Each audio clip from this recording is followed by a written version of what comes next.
As of now, ang gawin mo, mag-set ka ng small goals mo, then trabahuin mo siya with consistent, focus, and discipline.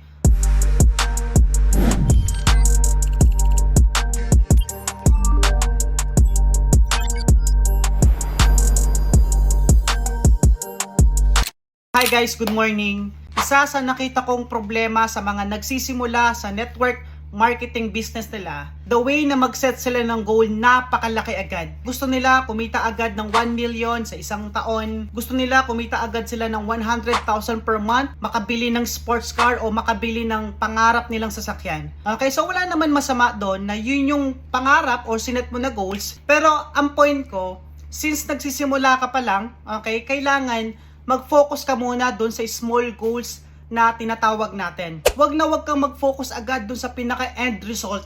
Okay, yan ang reason bakit marami yung mga nababurn out. Kasi yung 5 years, 10 years na goal, gusto nila makuha nila ng isang taon lang.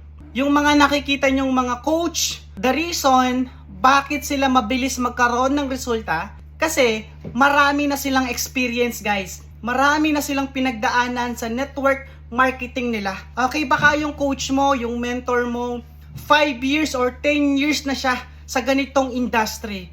That's why, kapag ka nag-goal set siya, dahil may skills na siya, may experience na siya, madali na lang makuha kung ano man yung gusto niya sa buhay.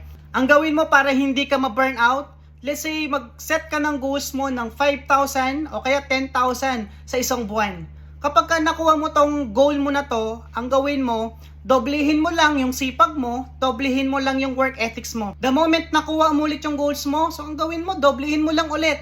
'Di ba? Hanggang makarating ka dun sa big goals mo.